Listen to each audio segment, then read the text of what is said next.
Why don't we do it just to be safe? We'll just do it and, yeah. We'll just hold it up there real quick and Yeah. just get a It takes shot. 2 minutes and that way we'll come in.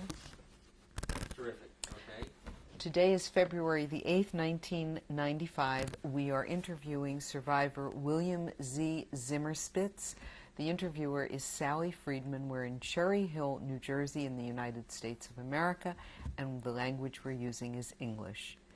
Mr. Zimmerspitz, you were just describing how life had changed so dramatically, practically overnight, in your hometown of Krakow, and we were discussing the issuance of armbands, and you were just about to describe papers, identification papers. Can you tell me what that was about? This is where our trouble actually started for the Jews. And what year are we talking This about? was 1939 I'm talking about. That was towards already maybe November, December. We were issuing, we were at that time ordered to wear those bands. Now we are very easily identified. Every Jew was proud, so we didn't have any problem. We thought, what does it bother us? We figured that was the general consensus of the Jewish population was, who cares about the band? If that's the band, we'll carry them. We're very proud to be Jews. Everybody knew that we Jews anyhow. So if that's what takes, we put on those bands. Everybody put those bands. But what happened now, we are very easily identified from the Germans and the German Gestapo and the Schutzpolizei. And now they are taking Jews from the streets or from their houses into forced labor. What was the forced labor consisted of? We were people that were doctors, maybe professional people or other professions. They were sweeping the streets. They were beaten up many times on many occasions by the SS or the Polizei or the Schutzpolizei to taken into forced labor, and barracks where they cleaned the latrines and all the other manual things that nobody would do, or they had special people doing that. Now they caught the Jews and they were performing for them this forced labor. Many times, on many occasions, they were beaten up very, very badly, especially when it came to SS billets. They were very, very harsh. They didn't care whether you were old, young. They had used all kinds of beatings and anything that they at their disposal to frighten the Jews and tell them that they are the masters of them. What happened in your own family? My family, of course, we were very, very, again, threatened by it and sad about this. And we tried by every mean that we had not to be more on the streets, try to avoid the streets. And also at the time when there was such a thing like house to house, seeking out Jews for certain manual work or so by the SS or the Polizei, or by the German police, we were forewarned by our neighbors and we went into hiding, whether it was my father, a member of the family, of the other Jews. We usually use cellars to hide or other places to hide. If the Germans came in, they asked for the Jews, so they told them there are no Jews here as such. My neighbors. Did any of your Christian neighbors help you to hide? No question. There were a lot of them that were very helpful from the beginning. They were very helpful because they didn't mean too much. Of course, later on, they tightened the noose around their necks and they told the Polish population if they're not cooperating with the Germans or collaborating with them, they are open to fines or beatings or arrests or anything else. But in the very beginning... Very beginning, there was no threat to them, and they were friends. Of course, I'm talking about close friends or neighbors. that we lived with and we grew up with, they were many times very, very helpful. And offered your family shelter, perhaps? Maybe sometimes shelter, sometimes other help, which we needed. We needed many times. We had to, there were lines, there were queues, as the English say, for bread or for milk. There was a rationing of certain products first. You know, we had a very tough time getting food. Basic food like milk, bread, and people were lined up early in the morning, maybe 4 o'clock in the morning, already at the bakeries for bread. So we did not want to go out there, my mother or myself or my father, because again we were very visible as Jews, and if they saw Jews in the line, many times they would pull the Jews out. The Germans or even the police. The Polish police were also collaborating with the Germans, and if they saw Jews and they knew that there's not enough bread for the Polish population, they would pull out the Jews from the line and tell them to go home, or beat him up or kick him up in the back, and that's it. Was hunger becoming a problem in the family? There was times from the beginning when there was a very difficult time getting food, basic foods for the family. Fortunate enough, as I say, after a while, that was maybe a few months, my father was able, since he had this factory now, they reopened. The Germans asked him, send an order to him that he must reopen the business and start to delivering the goods to whatever production they had to the German army or the SS or Gestapo. And so, was your father again with your uncle? Again, my uncle by then disappeared. He ran away. He knew of the German atrocities, and he was able, my aunt persuaded him to go above the Bug, which was a river where the Russians occupied. Part of the Poland was occupied by Russia and part by the Germans. They split Poland in two parts. So my uncle was fortunate enough with my cousin. They ran away before the Germans because the rumors were such that the men are endangered, not the women so much, and children, but the men are endangered by the Germans. So my aunt persuaded my uncle, and my uncle asked my father, and my father would not leave the family behind.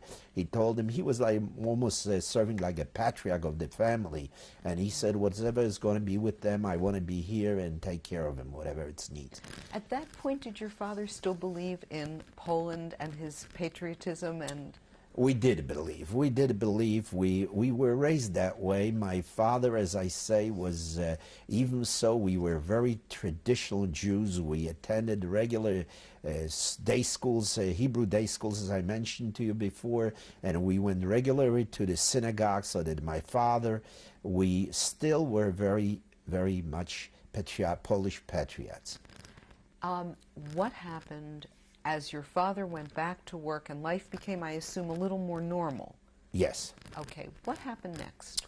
Next thing, what we knew, that he had to open the factory, and they came in, he had to recall all the employees that he needed by the German order, and he did so because nobody would do otherwise, and started to regular production in the factory. Even so, he was short-handed because some of the people did not return. Some of them were evacuated by the circumstances to other parts of Poland. Some even disappeared, and so on. But he had a crew enough to go more or less to a normal production, and this production was directed at least all to the German, what they called German economy, which meant to the army and to the Gestapo and the SS. They were the main customers, or customers were not such customers, because that was not done in exchange for anything, any money, but they were requisitions. They took the whole requisitions. Was your father bringing home any money for the family? He was not. He was not bringing any money, but again, since we had the contact with the German authorities who were requiring the liqueurs or were requisitioned for the liqueurs. He had the good fortune that some of them that needed some favors, fast favors, because they felt that their production should go to them, not to the others, they were favoring sometimes with bread maybe, or other means of food or so. They were good enough to bring in those things in exchange for favors from my father. At this point, did your father consider leaving Poland or still? Nobody thought ever that that would come to such time when they would be murdering and enlarge the Jews. We never dreamt about it, or never did anybody spoke about that kind of a treatment. We knew that they were very, very sadistic, I think, with beatings and even women and men, and even so shooting some people if there was occasion, as I mentioned before, maybe a German soldier was shot there in some isolated place. They would take at random people from houses. They would take him, maybe 5, 6, and they would shoot him on the street in order to bring fear to the population, so that they know what they can expect if anything like that ever happened again. What happened in the town and what happened in your family as time went on? As time went on, we in the factory, first of all, my father, after a while, got a Verwalter, what was a supervisor assigned to the business by the German government. What meant now that he is the boss and my father is under him, and whatever orders he gives, my father has to follow. Which he did. He didn't mind it. Okay, if that's what it has to be, it's not the worst thing. As I said, this is how we always felt, and that was the tragic thing, because this was all planted, very well planted by the Germans. I just wanted to tell you something which I have in my notes, which I bring out here. Take your time. Yes, I just wanted to tell you because I have made a note on that so that I can remember.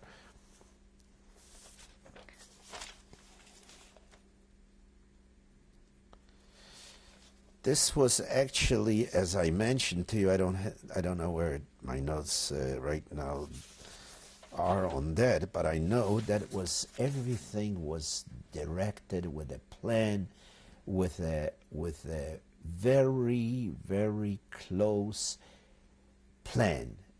Nothing was done in a vacuum, I wanted to say. Mm-hmm. So not to scare the Jews off, if we knew that they took drastic steps like murder of Jews or so, there wouldn't be any Jews left in Krakow probably. They would have all went underground or joining the partisans in woods or so, fight, which they did, many of them did, join the partisans, and they fought in the woods. Even so, they were not welcomed by the Polish underground as Jews.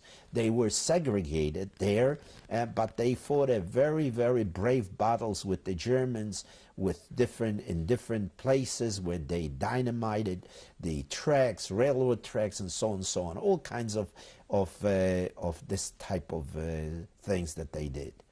Well, things changed dramatically for you and your family by the year 1941, was it? 1941, that was when we were directed again by the same governor, as I mentioned, Herr Hans Frank. He was the general governor of Poland. We were directed that all the Jews in 1941, it was in November, if I recall correctly, all the Jews of Krakow that live in Krakow, they have to vacate their homes and assemble in one section of Krakow, which we knew it was already, we didn't know exactly why, for what reason, the Polish population of that section was directed to move away from there, move out of this section, and that they would be provided with homes. They were immediately provided. We had to move in a certain section. The people were told, given 24 hours, and take whatever they could carry in their hands, like a valise, their just belongings, the immediate things that they need to wear, and a few other things of clothing, and move into this section of Krakow, which was in Podgórz. The section was in Podgórz. Would you be able to spell that? Oh, this is going to be hard. Let me just see. P-O-D-R-Z. No, I'm sorry. Let me write it down so I can spell it for you, Sure. please. And if you don't have it exactly, it's fine. No, I will have it. Okay. It's Podgórz, Podgórz. Okay. And that was a section in Krakow, part of Krakow. And that was directive to where we had to move. That must have been a shocking thing for your family. It certainly was, not only shocking for us, but shocking for all the Jews and inhabitants of Krakow. As I mentioned to you, there were 60,000 Jews living there, which made a very, very, very panicky situation. Do you remember that day? I do. I very distinct. I can recall that very well because we, again, were very much worried about my father. Especially was worried what happens with my grandparents now. They have to leave their house. They have we had a very nice apartment. We lived in our own home. It was a small apartment, a house with maybe 12 units, but we had a beautiful apartment with maybe 6, 7 very roomy, large rooms, and we were very happy, of course, there. We had a full, all furnished. We had to leave the furniture and everything else. Only the things that we could take with us. Do you recall what your parents chose to take? My parents already, of course, they had consulted some of our Christian neighbors, who were very friendly with us and were good friends. We told them what happened. Of course, they came over immediately after this incident that they heard that the Jews are herded into a certain section. They came what they can do for asking us what they can do and help us in that respect. So we told them there's nothing that they can help us except that they can take some of the possessions of ours. Maybe if we ever have a chance, that they would return it to us or help us to get it back so that we can maybe use it as exchange of other goods, because they were bartering, a lot of bartering doing. A lot of people, the farmers had certain things where they looked in the city people to provide them with other things, materials and maybe clothes and so on and so on. What did your family barter? Do you recall? Everything was bartered because the money didn't have too much of a value. The Polish money was so devaluated that thousands of zlotys. A zloty was the main domination of Poland. The zloty was almost worthless, so you had to carry money in suitcases in order to buy anything. That's how much money you had to have. So everything was bartering. So people had, let's say we were fortunate enough, we had a lot of clothes and things, so we exchanged it for what the farmers came from the farmland, they needed this, so we exchanged it for food, eggs and maybe cheese or other commodities, food commodities, which they can provide. And during this terrible 24 hours when you had to leave your possessions, did you leave them with neighbors? We did most of this we had to leave because there was no other way to take it. They told us, you cannot take it, and we knew that they meant it too, because this was a directive, and with a threat, if anybody remains in beyond that point of that section, will be arrested and fined with a heavy fine. So people did not resist that, and they went. They went to this section again this was the consolation. That consolation was, we give up this beautiful apartment, or we give up this nice living, luxury living that we had. It's not too bad, so it's not the worst thing that happened to people. What was it like where you went? Now we went to a section. There was organized already. The Germans had organized. It was so-called, have you heard, the very famous Judenrat. Judenrat was a group of Jews, collaborators with Germans. That time, maybe they did not know what they're going to be used for. Maybe at that time they didn't know.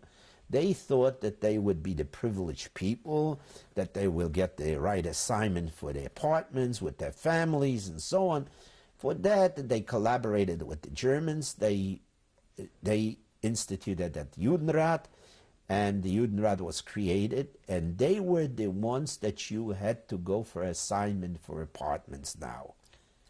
Since my father was well known in the community, he was a very active member of the Krakow community, in the federations, in the Jewish community, they assigned us a little better condition, little better apartment than the average got assigned to. But however, we were cramped into with all our family there, my aunts, my uncles. My father wanted them to be together with us. We are cramped in there with their families, as many as we could load up. Some of the apartments were put 4 or 5 families to an apartment with little children, older people. They were very, very sad situation to look at that, because a lot of people came out from wealth and everything else. All of a sudden here they lost everything overnight, and they came out with only hand possession which they had. So that was a very sad thing. We came into there, we were assigned the apartment, and of course later on, after a few days, everything settled. Everybody had it more or less found their quarters. My father, he was going about his work regularly. The schools by that time, the Jewish school where I attended, my school, my sister attended, were closed down by the German order. And we were home with our mother, of course, and with the other members of the family. Now it was a question of food. How do we get food for these people, and how we survive in these circumstances, the new circumstance. How did you get food? Again, it was very difficult. Whatever we had possessions like gold rings, maybe my mother's possession, or gold necklaces. So my father, again, was able, again, to attend his business, because that was an order, by the German government. So he had to attend his business. And there he came in contact again with Polish people, friends, some of them very close friends, and they brought everything necessary, again, giving him something for that, bartering for other things, gold and suits, maybe fur coat, or anything that we had of any value, substantial value, we bought in for the food. And so he was able always to manage somehow with his connections to bring enough food for us all. At that point, did your family still have hope that things would change and get better? We always had that hope. We never stopped having the hope. We, especially Jews that are religiously inclined, this is part of our upbringing. Always we had hope. We went through, we know through our history is not been full of flower beds or anything. We went through trials and tribulations where there were pogroms, where inquisitions, or other things. We all survived somehow, so we always never lost that hope. What happened to your family in the next period of time? We're now in 1941 and living in this ghetto. And then started to be called ghetto because of the exclusive composition of the inhabitants. That was called the ghetto already. Now the next thing we know, few maybe couple 3 or 4 months down the road, all of a sudden there is an order from the Gestapo that all the Jews that are 65 years, that they don't have work, Now everybody, as I mentioned before, we were presented with the identification card, which is the Kennкarte. On those basis, if we had the Kennкarte, that's how we received some basic food rations, which one couldn't survive on, but yet we were getting rations on those Kennкarte. Also, that Kennкarte identified the holder of his work, where he is working or what he is doing. So everybody now with this identification card had to appear after 65 years old and identify if they did not have work. They had to assemble in a separate place. All the 65 or 60 years, I can't tell you exactly, maybe 60 years old, all had to assemble in a certain place designated for them by the SS in the Gestapo. That was called then the action, which they called. That's what it meant, to separate them. And they were told, the rumors were again that those people were going to a much better camp where they would be much better provided with, sanitary situation would be much improved there, and the conditions, medical conditions and everything else, food conditions will be much improved. Many people doubted that, but yet we are very great believers. And many people wanted to believe so, and they loaded these people up on the trucks, all these people that did not have work or couldn't prove of work that they had or the right age.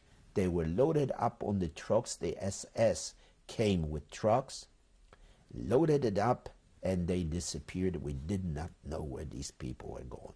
There were all kinds of rumors after that. There were rumors that they went to Treblinka, that they went to Belzec. There were death camps then already in 1941. There were slave camps, and a lot of people were murdered there. But nobody wanted to believe that. They were told that maybe they went to camps where they would be provided. Maybe we didn't hear yet from them. Some people had Polish friends, and they told them that if they were able to take a train or so follow them by car, follow them by any means that they can, that it would be rewarded. Of course, they offered a great reward to them, and some of them were brave enough, Poles, that they took that assignment and they went after these trucks with all kinds, whether it was by car or by bicycle or motorcycle, whatever they had.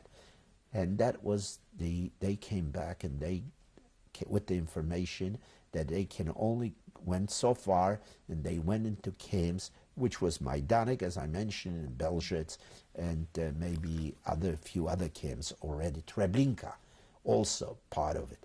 And that they went there, and that's how far they could go. They couldn't go because that was all fenced in, and the SS troops were guarding this place, and they couldn't go any further. And that's the information that we got back. My father got back. Were your grandparents involved in this? Not yet, because my father, due to his connections, as I mentioned, working for the Germans in his liquor factory, had the connections, and he was able then by the Gestapo to get permits for my grandparents to remain in ghetto. There were very few people able to do that, but he, with his known as he was in the community, also having the connections to the Gestapo, was able to acquire permits for my grandparents to stay there. And it sounds as if things were getting more and more uncertain and terrifying. Was that your feeling? Very much so. Very much so. Very much so. That is the first step that we felt. That was the tightening of the noose of the Jewish people. I mean, we had already tightened necks at our necks. But the next thing was even more horrible because it didn't take too long. Maybe I should stop now, or Okay, we can take a Yeah? quick no, stop. because Yeah. you want to change Yes. the tip. You said 1 minute. Okay. Okay, very good. How's and it you going? can Good? use a break. No, that's all right. That's That okay. was, oh, Good. really, Yeah. I feel It's like not I'm easy. in